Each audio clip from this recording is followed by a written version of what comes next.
Modern. Modern. Modern. Modern. We're prepping for a voyage. Modern.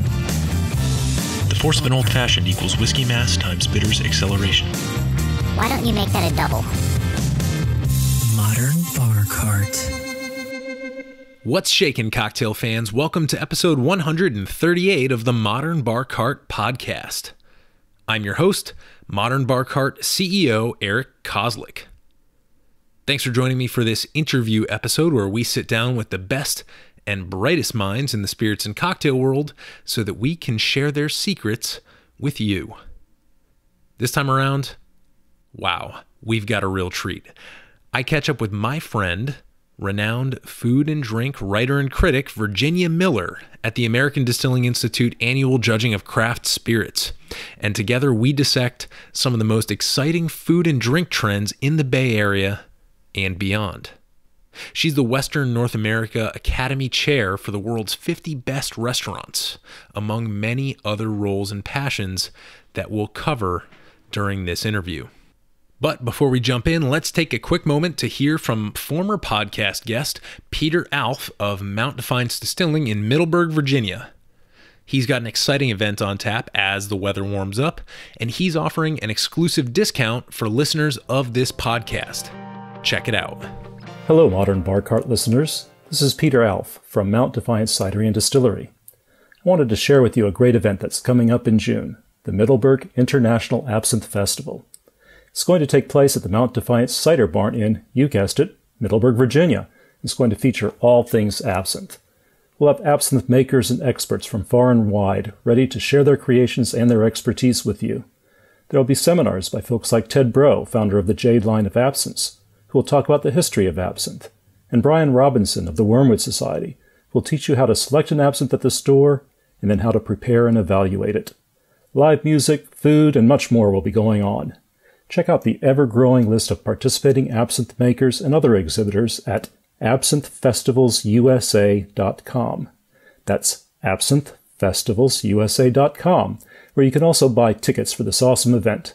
Thanks for listening, and I hope to see you this June in Middleburg.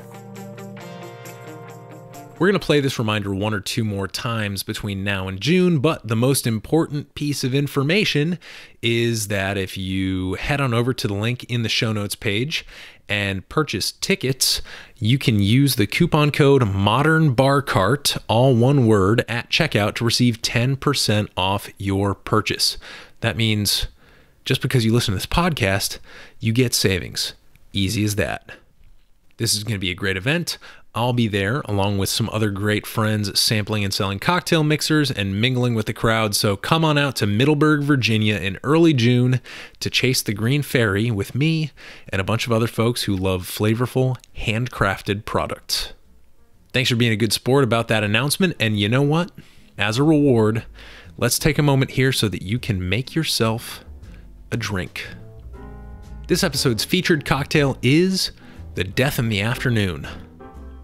You know, as I was thinking about absinthe based on Peter's note and my West Coast road trip, my chat with St. George Spirits distiller Lance Winters about Hemingway, you know, the Death in the Afternoon just seemed like an appropriate cocktail to feature here. To make this refreshing drink, you'll need 1/4 to 1/2 ounce of absinthe. Use the real stuff. And if you're here in the Mid-Atlantic, consider using some of the beautiful products from Mount Defiance or 10th Ward Distilling. And then dry, sparkling wine to top. Make sure it is super, super chilled. That's it. To make this drink, you take your absinthe, you pour it into a champagne flute or a white wine glass, then slowly top it up with chilled, sparkling white wine. If you're really ambitious, feel free to throw in a dash or two of bitters before you use that sparkling wine. And you know, I've tried this drink variously with our embitterment aromatic orange and lavender bitters, and if you're smart about your wine pairings, you can really come up with something special there, so consider dressing it up a bit. I love the Death in the Afternoon because it's a practice in elegance, not just simplicity. Because you have such a vibrant selection of dry sparkling wines from around the world, and because the US has been experiencing a rebirth of absinthe culture since it was re-legalized, you've got some real choices on your hands. Yes, you can pick up the cheapest versions of these bottles, but if you're someone who cares deeply about flavor, you can put in a little thought and really push this elegant drink to the next level. So, now that you've got a sessionable afternoon sipper in hand, let's turn our attention back to this stimulating romp through the Bay Area and the rest of the world, featuring my friend Virginia Miller. Some of the topics we discuss include how Virginia leveraged her innate curiosity to transition from a homeschooled education to a career in food and drink writing at the highest possible levels. How to train your palate to like everything, even those things that you might have grown up really hating or, even fearing. What Virginia has learned from visiting over 11,000 restaurants and more than twice that many bars around the world. Why she's still in love with her home city of San Francisco, including a review of some of the most beautiful and innovative food and drink programs in that city today. What it means to elevate food and beverage beyond local offerings, including a metaphor that involves taking apart an engine. The simple, elegant appeal of rhubarb gimlets, kimchi oysters, and much, much more. My favorite thing about Virginia is that she's someone who is so thrilled to make really close, intimate eye contact with food, drink, and the people who make it. Her career is almost impossible to summarize in less than 5 minutes, but what we're going to have to do here is let her experience with Zagat, Liquor.com, Whiskey Magazine, and dozens of other top-class publications pave the way for the wisdom she imparts in this interview. Virginia is a polymath who, like all great thinkers and technicians, elevates both the medium and the artists who create it. And to me, that's what makes her so special. I hope you enjoy this tasting menu of a conversation featuring the eloquent palate and grounded wisdom of my friend, Virginia Miller. Virginia, thanks for being on the podcast. Thanks for having me, Eric. Wow. We just wrapped up some intense spirits tasting. Yes. I think it seemed to me a little even more intense than last year because we didn't even really move into the third day too much. Like we did almost 3 days worth of tasting in 2 days. Exactly. So I'm a little fried right now. I'm really fried. And especially because what we're going to talk about here is we're going to talk about some of the global perspective that you gained through traveling and working through a bunch of kind of like review organizations who are basically put in charge of telling people what the best bars and restaurants in the world are. So you're on the go. You came here from China and Canada, right? Yeah, Canada this week, China a couple months ago, because of course now we've got the wonderful coronavirus, which I am concerned about. I was supposed to be back in China next month, and so that trip's now canceled. But I was just in Chengdu a couple months ago doing a Szechuan deep dive. But yeah, I am always judging. And one thing I thought that was interesting this week is I judge places even like IWSC. I'll judge spirits there in England. And the last couple of days, we've run a lot longer. Like those days at IWSC, we'll kind of do like a 9 to 4 kind of thing, long full day. But we've been going this week, 9 to 6 or later. We've had a lot of spirits, over 1,000 spirits to get through, or roughly. What did you see that was exciting to you this week? Well, we're still at the stage where we've just blind judged everything. I haven't seen any bottles. I have no idea what brands we're drinking. I know the categories. I've judged everything, and I'm a lead judge or anchor judge, as they call it. I have a panel called the Wild Cards. So we judge everything from whiskey and mezcal to liqueurs we were shochu. We were all over the place. Oh, yeah. So one of the craziest things I saw this week, and I don't always see a lot that's new And I've been doing dining and cocktail judging 15 years, but spirits about 10. And I had a flight of mare's milk spirit. A whole flight. Just two, but Okay. two different spirits. I don't know if they're the same producer.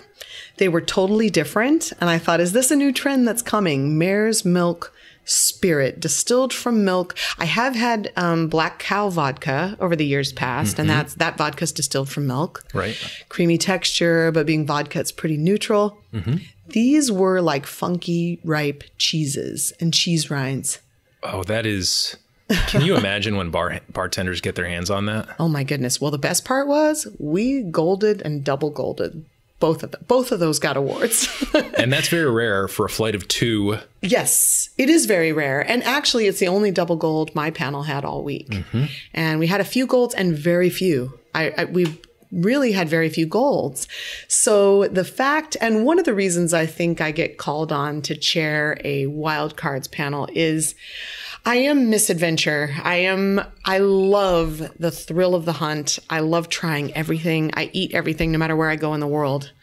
I mean, if you want to serve me, I've had all the above. 5-course dinner of bugs, intestines in multiple forms. I mean, I've done it all on the food side, and drink, same thing. So I'm one that doesn't balk on that. But of course, I'm still looking. I'm also anal retentive about balance, some elegance, some restraint.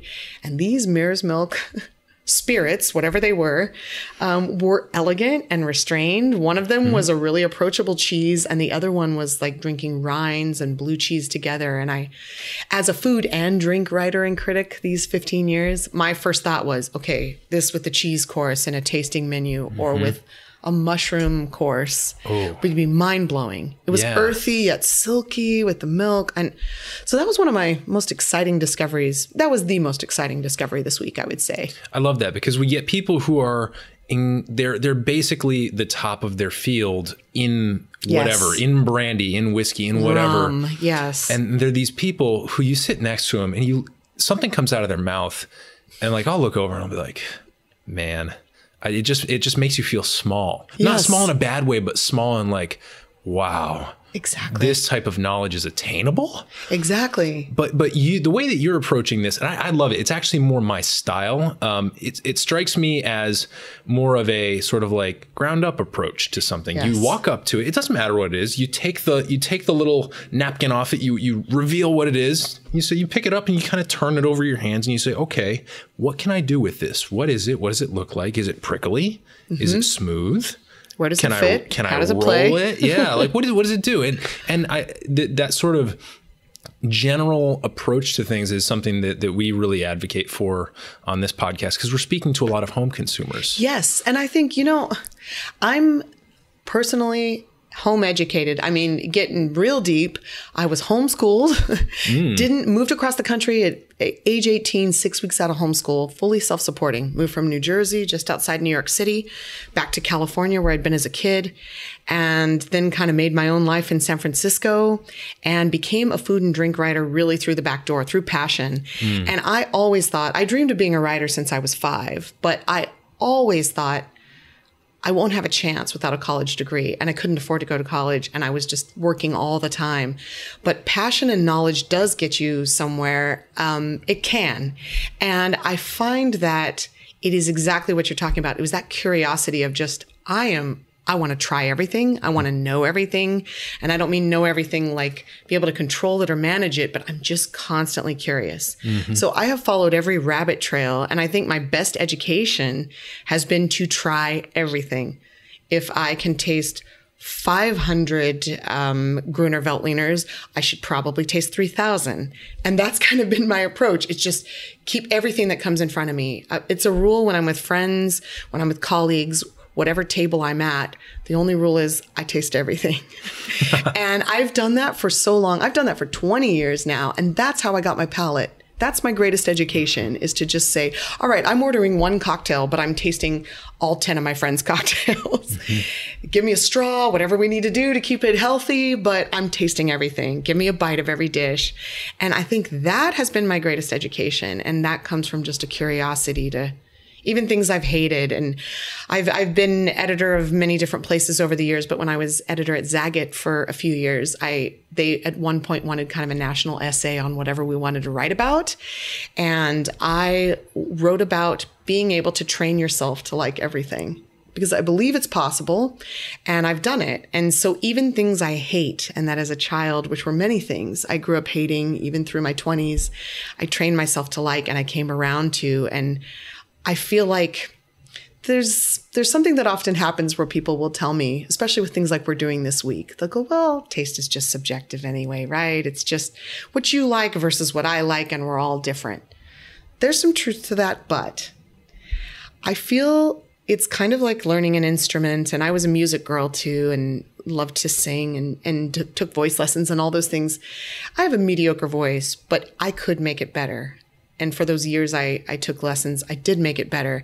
And I think the palate's the same way. You can train yourself. And I find there is a universal language. Mm-hmm. When I meet my kindreds, when we get in a room with all of us, even whether it's the rum person next to the brandy person, next to the gin person, certainly there's a geekiness level, but there's a certain growth that happens over time to your palate, where funky and oxidized, bitter, as we experienced with Amari, flavors you might have been scared of before become approachable, even coveted. It's not everyone's favorite, but there's a point where you break past that prejudice against it. Mm-hmm. You know, we're wired to resist bitter, right? But then Amari lovers chase it. And I think there's a point when you break through that, we're all speaking the same language. Mm-hmm. And I have learned that it's almost, as someone who's on the drink side, my first passion is spirits and cocktails, and that's my greatest knowledge. I'm a big wine and beer geek too. And I find when I'm with Psalms, they think I'm a wine person. But there's that point where thousands and thousands of each variety later, we're speaking the same language. Yeah. And that's not even my first area of expertise. I write about it, and I've written about it a long time, and wine pairings with food are crucial. It's life's blood. It's crucial to a great dinner or tasting menu or Michelin level restaurant. I look at the wine list as much as the food, but I judge in spirits and cocktails. That's my first love. But we still speak the same language. So I think it's trainable. And again, we're talking no education, home, passion taught. I think I just had an insatiable hunger. And that's how I got here. And I still pinch myself how I got here. Yeah, when you're sitting next to some of these people, that is a necessary thing to do, because it's, yes. On one hand, they are real people. Of course. But on the other hand, they are incredible people. Yes. And that's my other privilege, is I've gotten to learn from some of the best over the last 15 years. I've been able to be places and be judging with the best in the business. And of course, that's another part of my education for sure. Yes. Yeah. I love the way you're talking about flavor. One of the things I like to say about flavor is that it's my favorite way to participate in the universe. Yes. I love it. It's one collection of molecules taking another smaller, different collection of molecules into itself. And in that way, it's, everything's being changed. And so it's the universe participating in itself. Exactly. It's how the universe flows. This is the microcosm of what's happening everywhere. Exactly. And so it's my favorite way of doing that. And I think the way that you're talking about, at a certain point, you break through and that universal language becomes very clear. And so, it's very hard. There's something ineffable about judging at a competition like this. And I'm trying to communicate that to our listeners by, sitting down with a few judges. But beyond this ADI, when I think of you, I think of you as the sort of Carmen Sandiego of food and drink. What are some things you've been seeing in your recent travels that our listeners at home either A, might not be aware of as kind of popular things in other places, or B, might want to be on the lookout for next time they either go into the liquor store or sit down at their favorite cutting edge restaurant? Yes. Well, here's the challenge, and the fun part is the joy and the gift of my work and where it's gone is that I'm able to go to all continents really, but Antarctica. I haven't traveled there yet. Not sure what food and drink is happening, but slushies. Yeah, exactly. Warm it up and make slushies. I see lovely slushies. There are different movements and levels that a continent, a country, a state, a city. Yes. So there are things that are happening that I see in the world that, you know, as someone who grew up in suburbs of New York and LA, but my chosen home is San Francisco as an adult. San Francisco's much smaller and often far more progressive. A lot of the things I see in the world, San Francisco was doing 30 years ago, you know, and that's how I got schooled. That's another part of what really raised my palate and raised my game was moving to San Francisco. It's such a tight, as only 7 by 7 miles. It's this tiny city and region. It's a much broader region with Napa, Sonoma, and all the many wine regions well beyond those, you know, Mendocino, Santa Cruz Mountains, all these incredible wine regions we have well beyond. It's such a tight palate and progressive palate that I really got schooled there. So part of it is, okay, I see these things around the world and I think I've seen that at home ages ago. Another part of it is, okay, this is finally hitting Asia now or South America. So I try to judge things in context and get excited about it in context. And also, just because the trend has happened in America, let's say already in the Americas, and it's now happening in Asia, it often has a different iteration or a different twist. And so I get excited to see how that will play out. Yeah. And I love seeing a local angle. I hate going to my umpteenth, you know, bar where they want to serve me a Boulevardier and I just want to roll my eyes and go, you know, the Old Pal's always been a better cocktail and less sweet anyway. As if you want a variation on a Negroni with whiskey, that's also classic. It's just a better cocktail. Don't serve me another Boulevardier.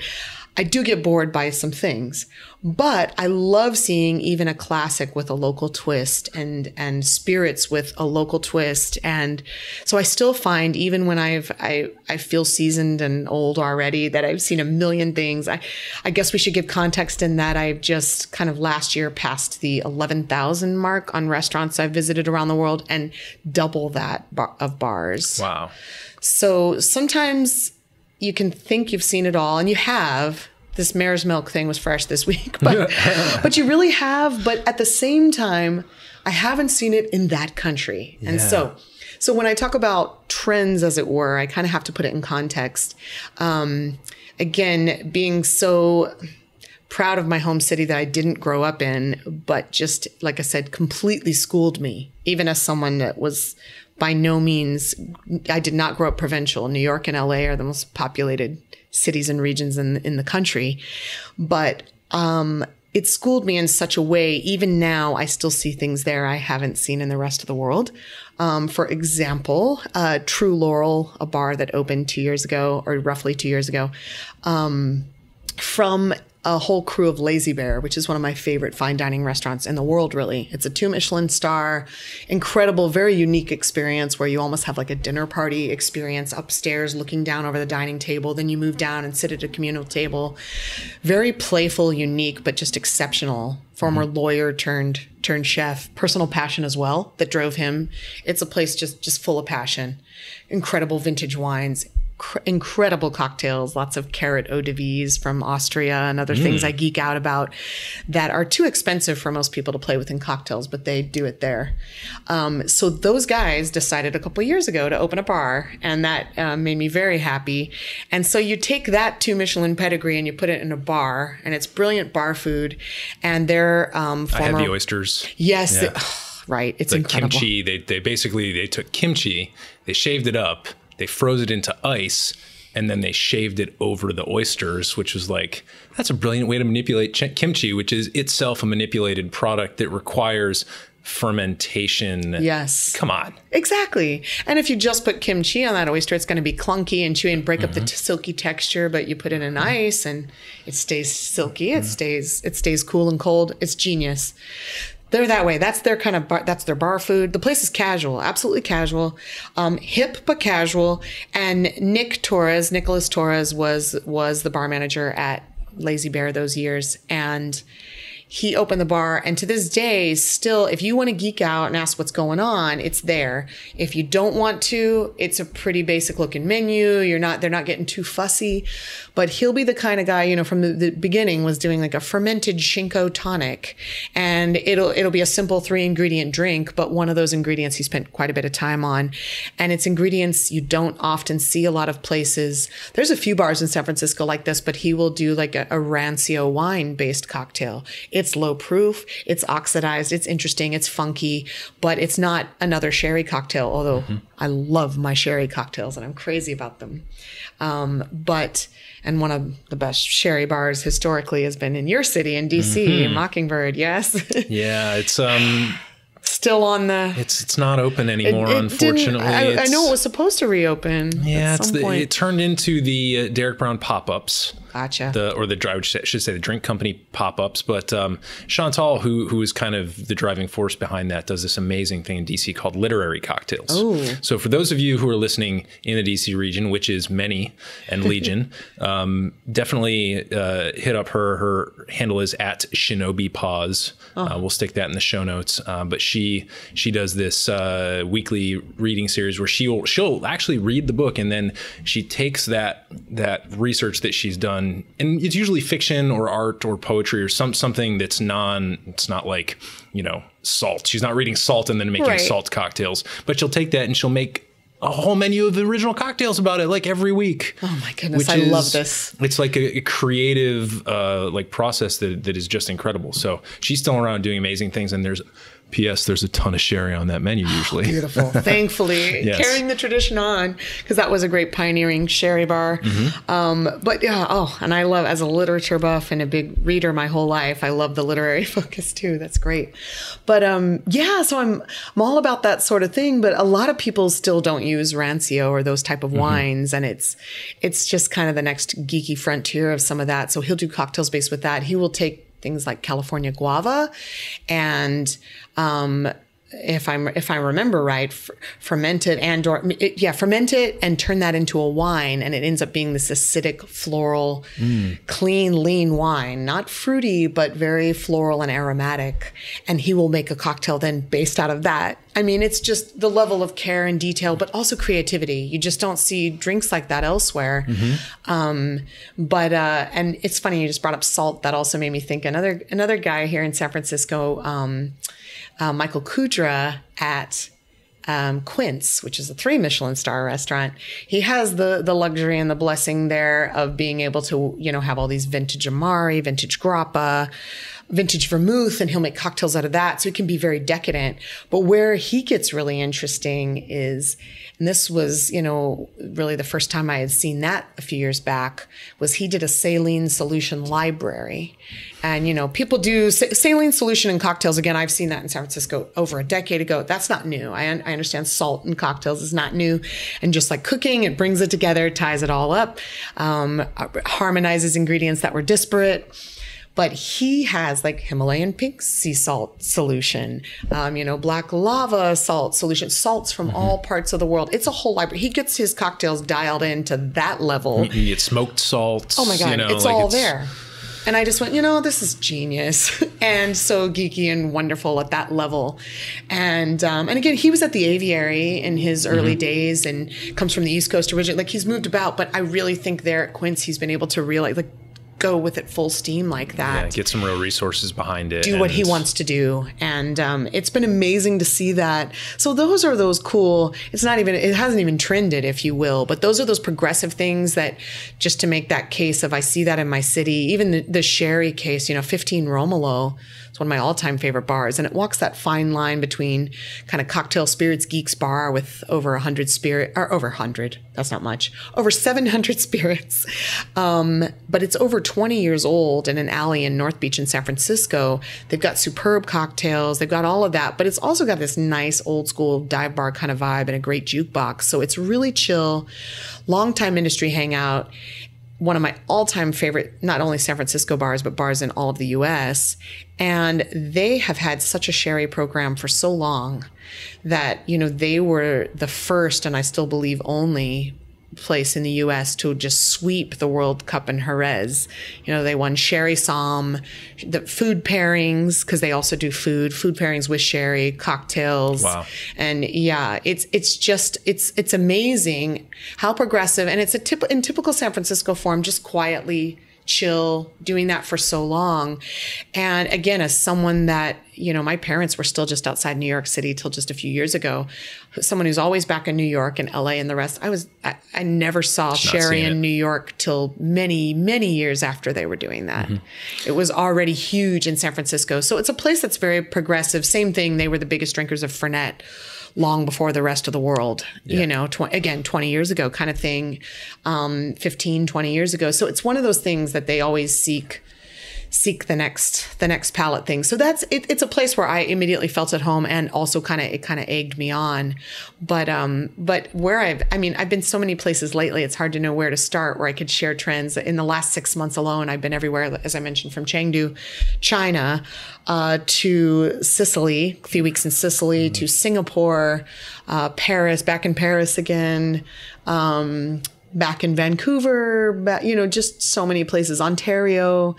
And let me just pull a US trend out cities. of like what you've said, because I am seeing something that is kind of a through line. First of all, we're going to put a link in the show notes page to our interview with Chantal about sherry, in case anybody needs a little refresher on sherry. That was great.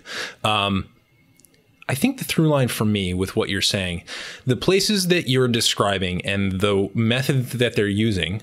So DC industry people who are listening, feel free to reverse engineer this if you want to. But what I'm hearing is that you're really identifying people who are taking something that's intentional, right? So you go back to the Boulevardier.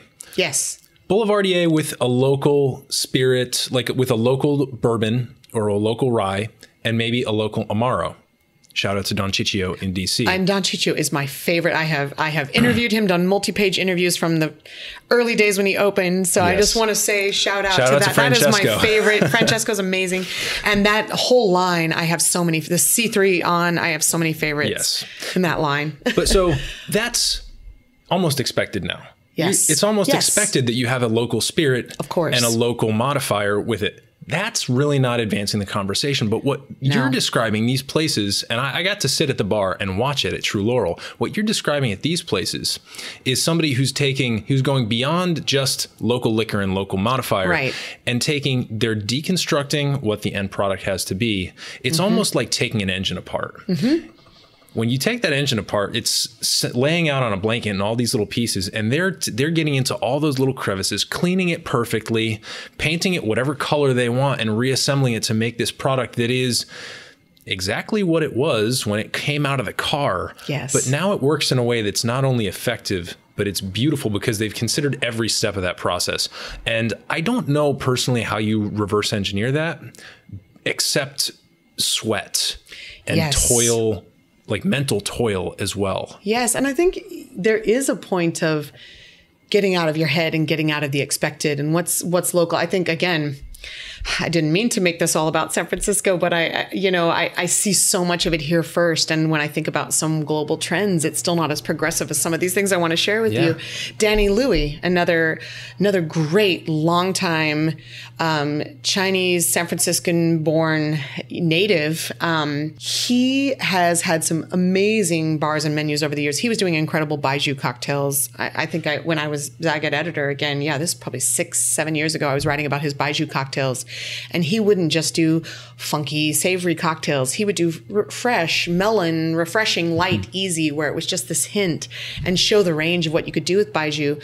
But he's been at Mr. Jew's, running the bar at Mr. Jew's for years now. And that is a Michelin, one of the many Michelin star restaurants in San Francisco. That's just a Michelin star Chinese restaurant, modern Chinese.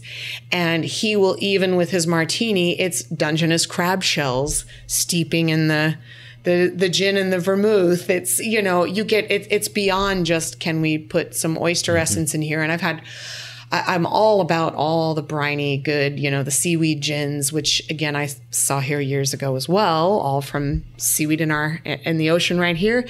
That sort of thing. I love all that sort of thing, but he'll take it the next step further and go, well, let's do Dungeness crab. Let's put these, let's literally decompose a crab. And, then you're kind of talking, waste free. How can we use our refuse and our waste? And it's kind of, it just keeps making things give a little bit further, a little bit longer.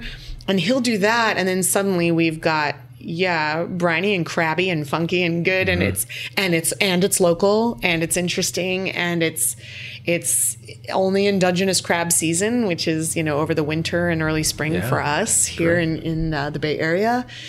And it's just a joy. So there's many ways. I think you got to just kind of get out of your head. Yes, there's a local story to tell. And I think that's one aspect, but it's beyond just subbing out classics for local spirits. Like you said, I think there's deconstruction involved. Deconstruct it, rebuild it. I know molecular became a dirty word in the dining world and the cocktail world, but I'm still all for it as long as the taste is there. It's reimagine it, rebuild it, just like you said, just like that car. Get under the hood, play with it, and then what comes out? This is when it can get really exciting. Even when I think of roughly 9 years ago, when I did a couple weeks in London. And I've been, many times since, but a couple weeks in London going to a ton of bars and restaurants. And I was at Beefeater and I was back at the time at Tony Conigliario's lab. And one of the best things I ever had that whole time was a rhubarb gimlet. Made it with Beefeater, but and this was all using expensive, fancy equipment, which I get most people can't afford to have, but they rotovapped that rhubarb, just that intense, beautiful, tart, gorgeous flavor of rhubarb with the gin, with some bitters. It was simple, light pink, gorgeous, and I just felt like I was drinking rhubarb with some botanicals. And I mean, that's another one of those things where there's probably other ways to play with that, but the purity of that was just mind-blowing. It's almost a decade later. And I have had, if I've been to over 20,000 bars, I've had hundreds. I've tasted hundreds of thousands of cocktails, because some of those bars, I might taste 10 or 12 in a sitting easy. And I still remember that cocktail. I still think about it, as just perfection, pinnacle. So I love elaborate and creative and fancy and funky and interesting. And I also love just that purity of, or even like I said, with the guava wine, Nick was doing at True Laurel, just that purity of going, how can I take one ingredient and show it off like there's no tomorrow, like it's never been shown. And that could have a real local story. It could be a local ingredient, or it could be a commonplace everyday, when someone makes me rethink horseradish or celery. Rethinking horseradish. Yes. That's the title of your next article. There we go. That's Rethinking it. horseradish. An ingredient I love, by the way, and I adore savory cocktails and things along those lines. But when someone can just I think that's another way too. Pick an ingredient, play with it, tear it apart, build it back up. How could I show it off? How could I mellow it out without losing its essence? There's many ways. How could I make a hater love it? Yeah. That's another way. I think of the lime brine, like the lime brine that Ian Griffiths was doing for Trash Tiki. The last thing I kind of want to bring together here is some, I asked about trends and we ended up going into particulars, which is, I think, again, the way that you and I kind of approach things from the bottom up. You walk up to it and you pick it up. I think in general, some of the trends that we're seeing in the industry is a focus on health and wellness. Absolutely. A focus on, like you said, sustainability and waste management. Yes, big time. And I think those two trends, in addition to some of the other trends we've been mentioning, are sort of at the forefront of pushing some of these innovations, because as we do better things for ourselves, our employees, and our planets, a moment ago I said, I don't know how you can reverse engineer some of this creativity beyond time, sweat, and mental toil. That's right. Well, you have more opportunity to spend time and sweat and mental toil if you're taking better care of yourself, and if we are as a group taking better care of our planet. So I think that might be the little secret recipe that is helping things move forward here. I don't know enough about it. I haven't visited as many places as you have, but I think I suspect that might have something to do with it. I think so. And I think that it's not just long-time people in the industry, although I'm seeing a lot of the waves being led by those who have been long-time, and like myself as well, we've been around the block, and you realize, the first couple years, I was just going nuts, this is my dream come true to do this as work and to write about it, and every tasting menu, and let's gain that 20 pounds and do that whole, and then you realize the longer it goes on, I can't do that every night. I can't get up and work another 12 hours tomorrow on the computer, writing articles and deadlines, and then go out at night tasting and get drunk. I can't do that. Yeah. And then do it again the next 7 days. I can't do it. And so the longer you are in it. So sometimes I do see there's new young people doing innovations. And then there's also a lot of wisdom from people that have been doing this the last 10 to 20 years.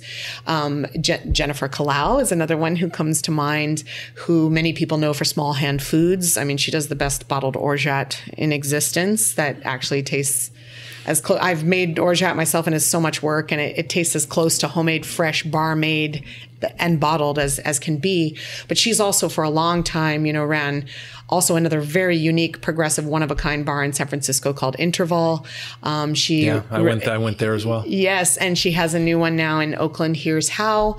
But she also sadly won at the Perennial, which was for the few years it was open, the most progressive environmentally forward restaurant in the world, in San Francisco as well, down to aquaponics farming and all that. She was doing the bar program, and even just her reusing ice, which can sound kind of crazy in terms of you shook it up and isn't it, it's got the cocktail.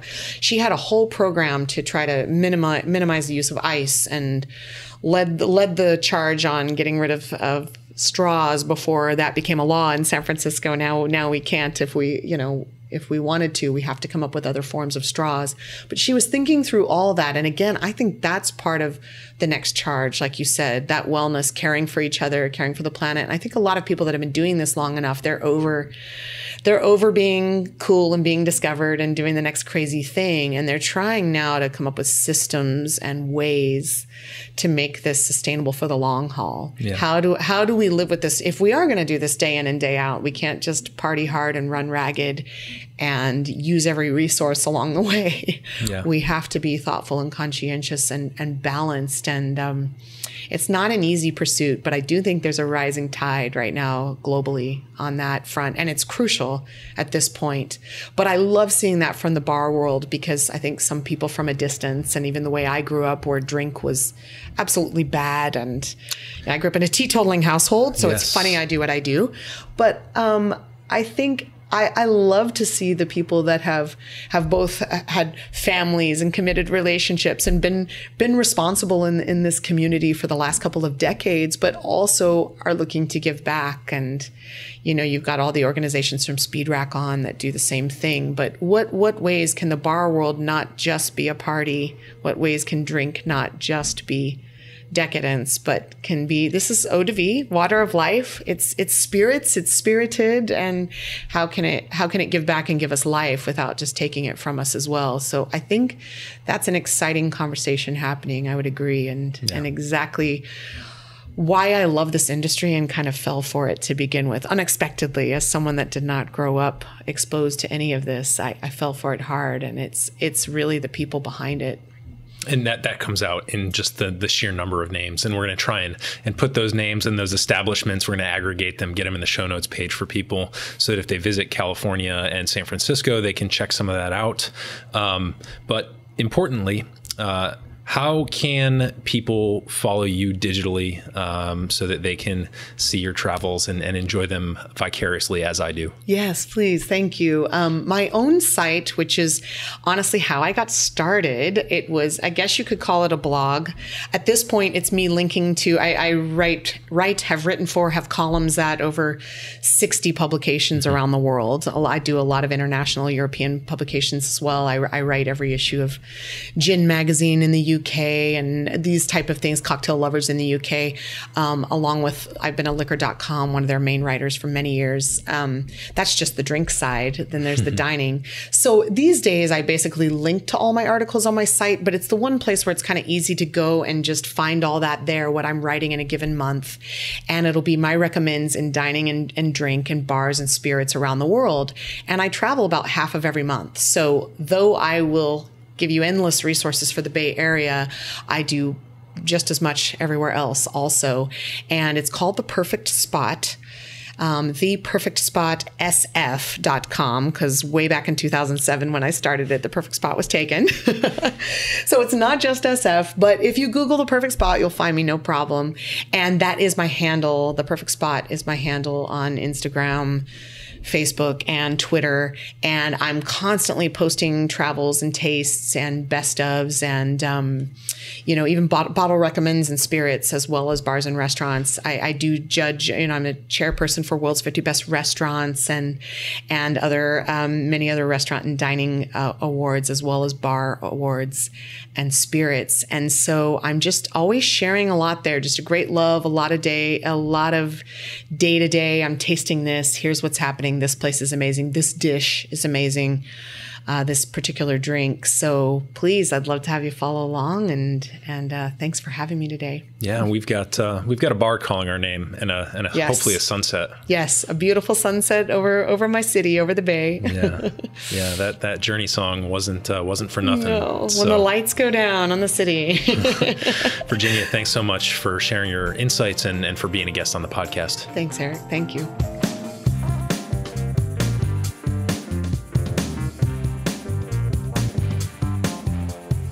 Hey everybody, thanks for listening. If you enjoyed this episode, there's two big things you can do for us here at Modern Bar Cart. One would be to tell your friends and family if you think they'd enjoy listening to us talk about cocktails.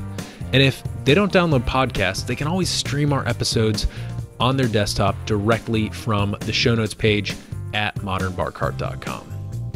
The other thing you can do to help would be to head on over to iTunes or wherever you download your podcasts and leave us a review.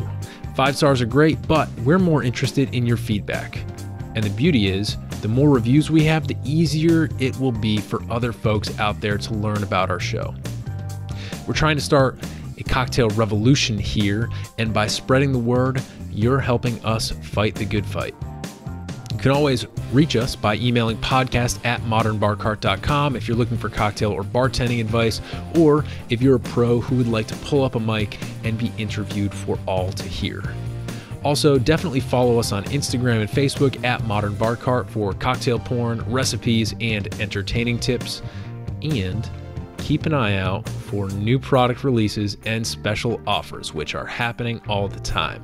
We love our listeners, and we really enjoy giving you exclusive discounts and sneak peeks at our latest and greatest cocktail projects. This episode may be over, but for you, the mixological fun and adventures are just beginning, so remember, folks, drink responsibly and experiment boldly.